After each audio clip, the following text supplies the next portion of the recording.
Hey guys, and welcome back to another episode of the ABCs of Minecraft Builds. So, as I'm sure you can all see behind me, today we're gonna take a turn in the farm life.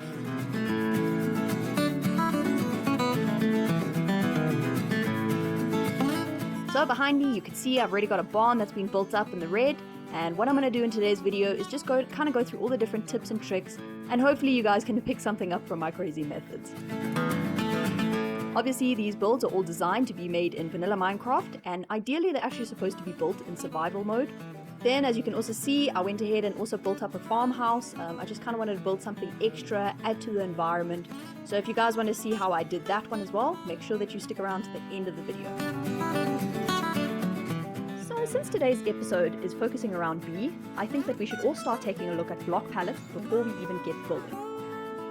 So this is something that I might not have covered in the video, but block palettes are extremely important when it comes to designing your house, or really any other build you want to do.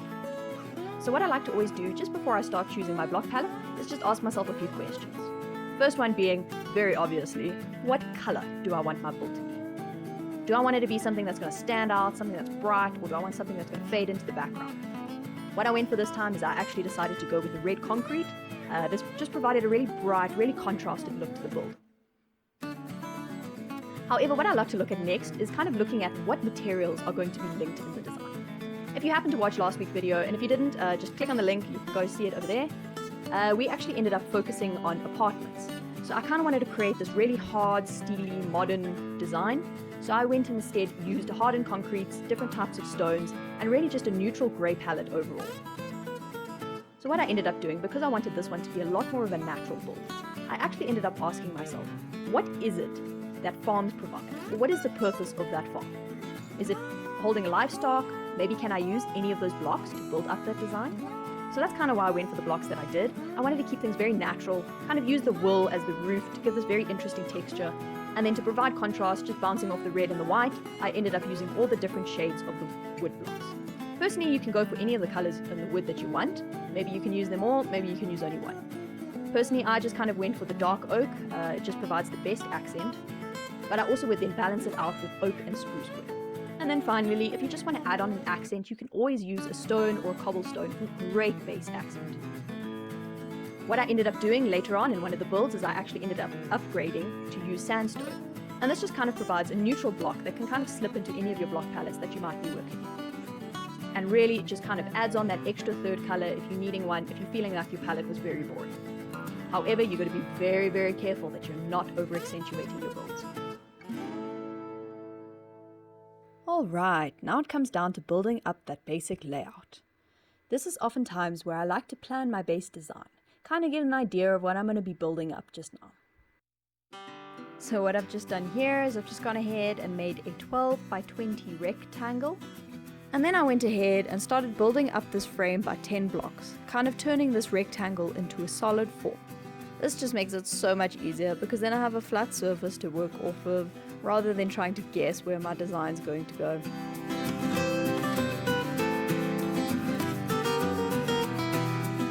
Okay, and then once you have your roof design, the rest is very simple. All you want to do is just go ahead, fill in all of your gaps, maybe bring some overlay just to add a little bit of dimension into your build. As I was saying before, this is like a really great time to play around with different textures, play around with different colors in your accents, and kind of see what works. Obviously, I like to see, is this trapdoor going to look nice if I put it here? I really enjoyed using trapdoors in these builds. You'll guys see that I'm going to use it quite a bit later on.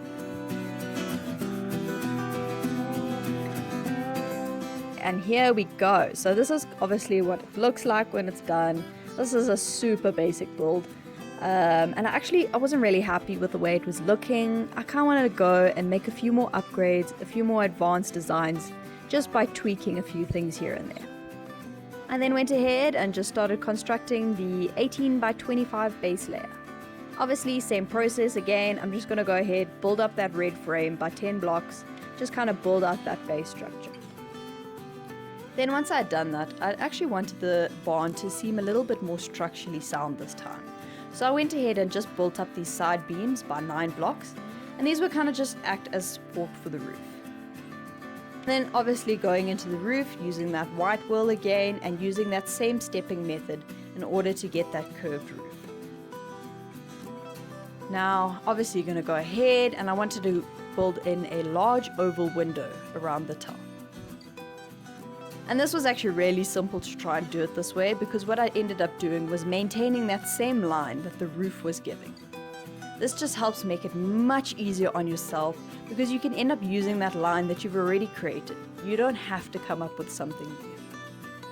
Obviously, the process after that is moving on to the accent designs. So as I was talking about in this build, I decided to go ahead and use cut sandstone. It just kind of gave it a really light and really interesting texture to the build. And then I went ahead and I actually wanted to start playing around with the oak trapdoors. So I started using those as fillers for the windows. And in the end, it actually gave it a really good effect, because the trapdoors actually open in certain areas. So when the build was complete, you could kind of see in and out of the build. It didn't close it off, and you would actually be able to see some of the light coming in and out. But obviously, design is not completed just yet. So what I wanted to do in order to advance this build this time, compared to the last barn that I just did, was going ahead and adding some side windows. Instead of the last barn where there was just one large bare face, this is actually one way that you can upgrade your designs. So I went ahead, knocked out where I wanted those windows, and then I went and continued using that cut sandstone block. And I brought it round to the side, building it up through the side frames of the window. And then to finish it off, I went ahead and added spruce trapdoors to the floor. I kind of want to do this. I mean, I absolutely love using trapdoors as a floor. It kind of gives a very interesting texture, very interesting playfulness to the floor. And as a bonus, you can actually add light sources to the base or underneath the trapdoors, and it will shine through them.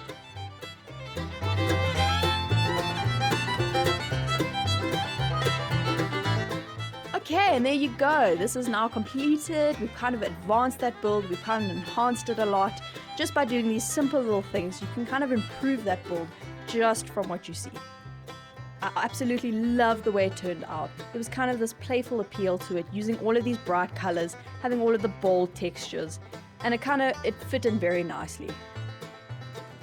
Obviously, as I said, I've already terraformed around the barn. I kind of built an interior into it, but obviously this is such a huge space. There's anything that you want to do with it, you should go ahead and try it out.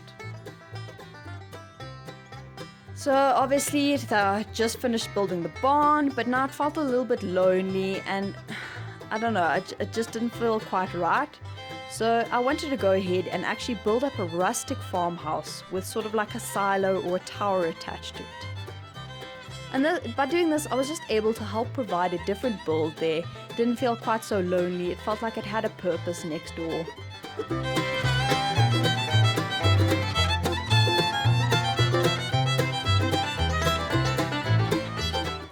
So as you can see, I ended up going ahead with designing the farmhouse, and what I ended up doing was using a very similar block palette. What I was trying to achieve here was building a different build, or using different blocks in order to build up the farmhouse. But I still wanted to relate, I still wanted to have that feel that they were still in the same environment together. So obviously I went and I started off with the basic shapes. What I wanted to do was kind of build up the house first. I used the wood to build up the framework and that, kind of keep it in that same natural accent on the framework. But then I ended up going and building the tower in a much lighter color.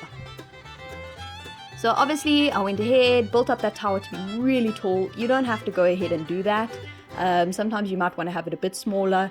I just felt like my barn was very tall and it felt very out of context. Then once you've got that framework done, I went ahead and just started building up the roofs. I was just using all different types of stairs, and as I had been creating all of these circular or bent lines in all of the barn roofs. So this time I wanted to kind of give a very abstract structure to it, make it very jagged, very pointy, so you switch between using your planks and your stairs. And then I went ahead, obviously you'll see it later on, and I just ended up switching between all the different types of wood, kind of giving this variating texture in its color. Alright, and then just to fill in those roofs, I went ahead and was just kind of randomizing between all the different types of bricks that I had on me. So I had some stone, I had stone bricks, I had cobblestone, and I was just kind of jumping in between them, changing it up, just so that you didn't have the same block next to each other. As I said before, this is just so that you end up with variating textures and you don't have just one large blank wall, because oftentimes that's really what makes your builds look very basic and not very advanced. And then finally, don't forget, you got to add in all of those finishing details. That's really what's going to make your design, or kind of any design that you do, a very personal design. By adding in all of these different finishing details, you can make one build look completely different to another.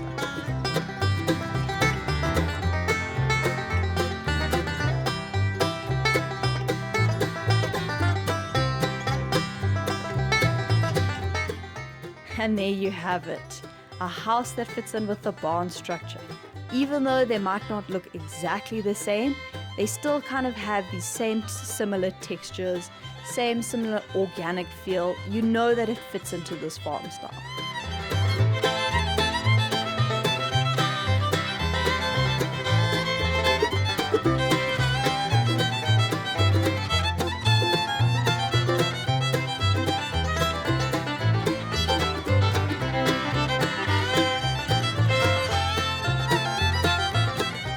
And then I just wanted to be even extra. I went ahead and actually built up an interior into the inside of the house, just adding in those extra details, extra ideas. I actually really enjoy building interiors inside of buildings. So please, if you guys want to see more of that, I'm more than happy to do it. I'll do a few videos on it, maybe incorporate it a bit more into my videos now. But please let me know what your thoughts are. You can leave it down in the comments below. And please don't forget to give this video a like and a subscribe. I really appreciate all of the support I've been getting on this new series. Thank you all so much for watching, and I'll check you guys in the next video.